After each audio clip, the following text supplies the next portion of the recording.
To my channel degree maths tips Telugu. So already మనం ముందు వీడియోలో థియరం అయితే డిస్కస్ చేసామన్నమాట. సో అదేంటి, ఎవ్రీ కాచి సీక్వెన్స్ అనేది మనకి కన్వర్జెంట్ సీక్వెన్స్ కాచి సీక్వెన్స్ అవుతుందా అనేది ప్రూవ్ చేయమన్నాడు.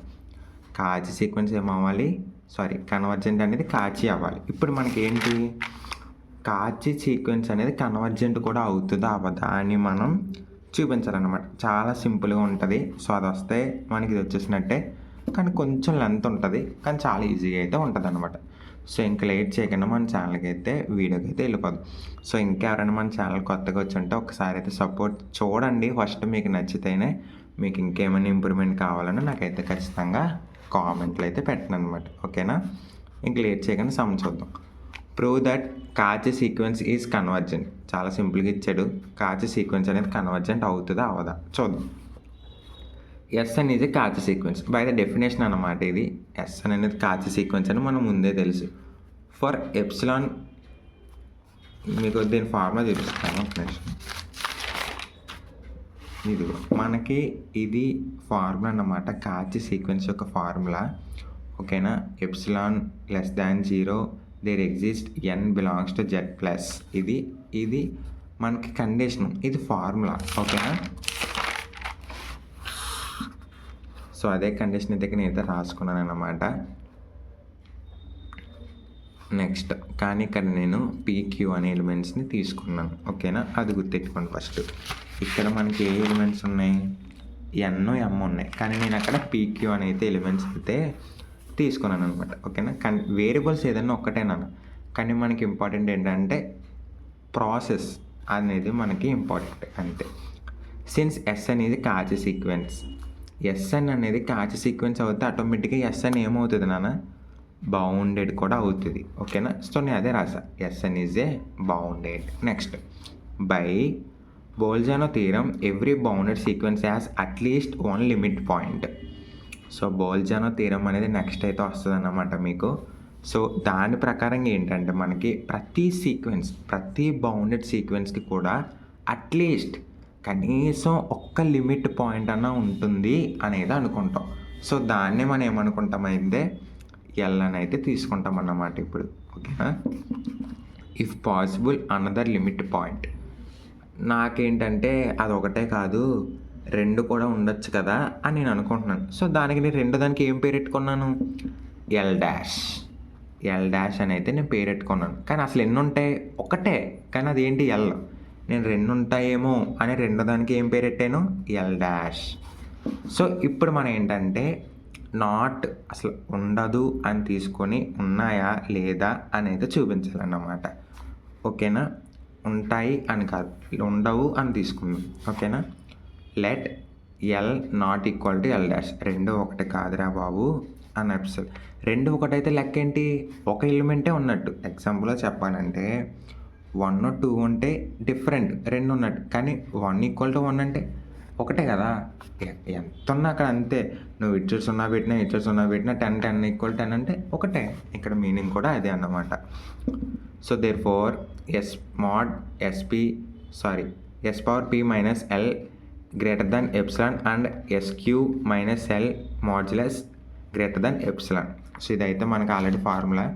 సో వచ్చిన దాన్నే విడగొట్టుకుని రాసుకుంటాం అన్నమాట సింపుల్గా.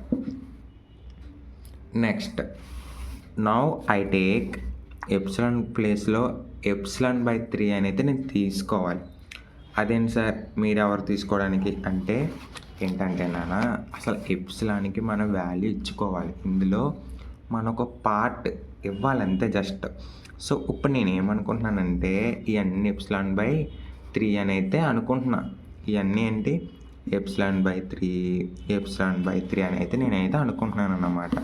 సో అదే రాశాను నాన్న యాస్టిస్గా, కానీ ఏం తీసుకున్నాను, ఎప్సిలాన్ బై 3 అని అయితే రాసుకున్నాను అంతే. మీకు ఎక్కడ మారదు. నౌ కన్సిడర్, మనం 2 ఎలిమెంట్స్ తీసుకున్నాం కదా, రెండు లిమిట్ పాయింట్స్ ఉంటాయని అనుకున్నాం. వాటి పేర్లు ఏంటన్నా, L minus L dash modulus. Okay, modulus L minus SP plus SP minus SP plus SP. ఓకేనా, గుర్తెట్టుకోండి. 2 రాసుకోవాలి నాన్న, మళ్ళీ కొంతమంది కన్ఫ్యూజన్ అవుతారు. L minus SP plus SP minus SP plus SP. Okay, ఇక్కడ వరకు క్లారిటీ సార్. నెక్స్ట్ ఏంటి? సింపుల్.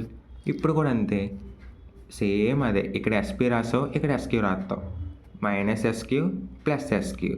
ఇంకోటి ఏంటన్నా, ఇంకో పాయింట్ మైనస్ ఎల్ డాష్. మళ్ళీ ఒకసారి చెప్తాను, ఇది కొంచెం అంటే చిన్నదే బట్ కొంచెం కొంతమంది కన్ఫ్యూజన్ అవుతారు అన్నమాట. ఇక్కడ మనం లిమిట్ పాయింట్స్ అనేది 2 ఉంటాయని అనుకుంటున్నాను నాన్న. ఆ 2 పేర్లు ఏంటి? ఒకటి ఎల్, ఇంకోటి ఎల్ డాష్. ఓకే సార్, ఇక్కడ వరకు మా క్లారిటీ. నెక్స్ట్ ఏంటి? ఈ మిడిల్లో చిన్నగా మనం కొంచెం యాడ్ చేయాలి. ఏంటంటే ఎల్ కామన్ అన్న, ఎల్ తీసే, మధ్యలోకి ఎల్ యాస్టీజ్ పంపించే, నువ్వు ఇంకేమీ మాట్లాడొద్దు. Next minus SP plus SP add చేయి. ఓకే, మైనస్ ఒకటే ప్లస్ ఒకటే. ఓకే సార్, అయిపోయింది. ఇప్పుడు ఇంకొక పాయింట్ కూడా ఉంది మనకి, అది ఏంటి? ఎస్క్యూ. అదే యాడ్ చేయరా. సేమ్ ఇక్కడ ఫస్ట్ ఏం తీసుకున్నాం? Minus SP. ఇక్కడ ఏం తీసుకోవాలి? మైనస్ ఎస్క్యూ తీసుకో. ఇక్కడ నెక్స్ట్ ప్లస్ ఎస్పి, ఇప్పుడు ప్లస్ ఎస్క్యూ. మనకి 2 ఎలిమెంట్ ఏంటన్నా? Minus L dash. అదే రాసాను నాన్న, ఇంకా ఎక్కడ మీకు కన్ఫ్యూజన్ ఉండదు. ఓకేనా? Next L minus SP modulus of L minus SP plus SP minus SQ plus SQ minus L dash epsilon greater than epsilon by 3 అన్నమాట. సో అదేంటి సార్, ఇదే కన్ఫ్యూజన్ ఉంది, ఇది ఇంకా కన్ఫ్యూజన్ అనుకుంటే ఇది కూడా చాలా ఈజీ, సింపుల్గా చెప్తాను చూడు. ఫస్ట్ ఈ 2 ఎలిమెంట్స్ ఉన్నాయా? ఎల్ మైనస్ ఎస్పి ఒక బాక్స్లో పడి, నెక్స్ట్ ఎస్పి ఎస్క్యూ ఒక బాక్స్లో పడి, ఎస్క్యూ ఎల్ డాష్ ఒక బాక్స్లో పడి, యాస్టిక్ దించే మిగతాది గ్రేటర్ దెన్ ఎప్సిలాన్ బై 2 నాన్న. ఇక్కడ మనకి 2 ఎలిమెంట్సే ఉన్నాయి, అలాగే తీసుకో.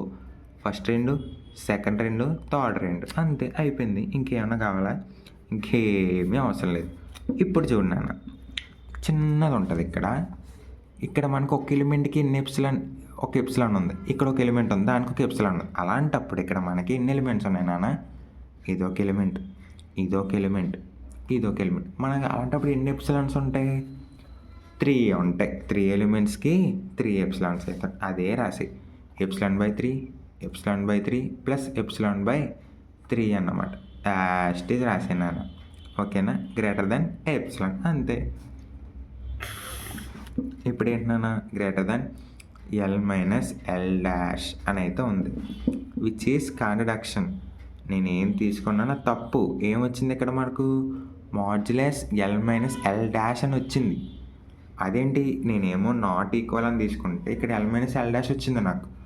ఇప్పుడు ఏం చేయాలంటే which is contradiction, therefore l minus L dash అని అనుకుంటాం, అంతే. Therefore s n has 1 limit point, s n is convergent. అదేంటి సార్, మీరు 2 ఎలిమెంట్స్ తీసుకున్నారు కదా అంటే చిన్నగా చెప్తాను నాన్న. 2, 3 ఉంది, ఇది 2 ఎలిమెంట్స్. అదే నువ్వు 2 - 2 వేసుకుంటే ఇది 2 ఇది 2 ఇంకా మిగిలింది ఎంత మనకి? 1. ఇక్కడ కూడా అంతే. ఇక్కడ ఎల్లో మైనస్ ఎల్లో క్యాన్సిల్ చేస్తే మనకి ఏమవుతుంది? 1 వస్తుంది. కానీ ఇక్కడ మనకి అదే చెప్పాడు ఏంటి? బై బోల్జనో థీరం ప్రకారం అట్లీస్ట్ 1 ఎలిమెంటే ఉంటుంది, లిమిట్ పాయింటే ఉంటుంది. అదే వచ్చింది నాన్న చివరికి మనకి. సో మనం కాదు ఎక్కువ ఉంటాయరా బాబు అనుకున్నాం, కానీ తప్పు. కానీ ఏముంటే ఒకటే ఉంటుంది అన్నమాట. ఓకేనా? Thank you. సో ఇంకొక చిన్న పాయింట్ ఉంది, అది కూడా చెప్తా. ఈ థీరమ్స్ని కొన్నిసార్లు మనకి అలా క్వశ్చన్ అడుగుతాడు, చెప్తాను నేను. A sequence SN is convergent if and only if SN is Cauchy sequence అని అయితే అడుగుతాడు. అప్పుడు కూడా నువ్వు ఇదే రాయాలిరా. ఓకేనా? నెక్స్ట్ కాచి థీరం అని అడుగుతాడు, అప్పుడు కూడా ఇదే రాయాలి. నెక్స్ట్ ఇది చూడు, జనరల్ ప్రిన్సిపల్ ఆఫ్ ఏంటి? కన్వర్జెన్స్ అని అడుగుతాడు. ఇప్పుడు ఏం రాయాలంటే నువ్వు ఇప్పుడు చిన్నగా కొంచెం మనం ముందుకెళ్దాం. అంటే ముందుకంటే వేరే టాపిక్ ఏం కాదు, ఆల్రెడీ అయిపోయింది. ఇప్పుడు ఏంటంటే ఈ 3 థీరమ్స్లో ఇదొకటి ఇదొకటి ఇదొకటి, ఈ 3 థీరమ్స్లో మీరు ఏం అడిగినా ఏం రాయాలంటే ఇదొక థీరం నాన్న, ఇదొక థీరము అని నేను చెప్పాను కదా. ఆపోజిట్ నాన్న, if and only if conditions అంతే. ఇక్కడ మనకి కాచి సీక్వెన్స్ కన్వర్జెంట్ కాచి. ఇక్కడ ఏంటి? కాచి కన్వర్జెన్స్ రివర్స్ నాన్న ఇఫ్ అండ్ ఓన్లీ ఈ రెండు రాస్తే కనుక మనకి కాచి జనరల్ ప్రిన్సిపల్ ఆఫ్ కన్వర్జెన్స్ అడిగినా కవర్ అయితే అవుతుంది అన్నమాట. ఓకేనా? Thank you. మన ఛానల్ ప్రతి ఒక్కరికి షేర్ చేయండి. మీకు అర్థం కాకపోతే నన్ను అడగండి. ఓకేనా? Thank you.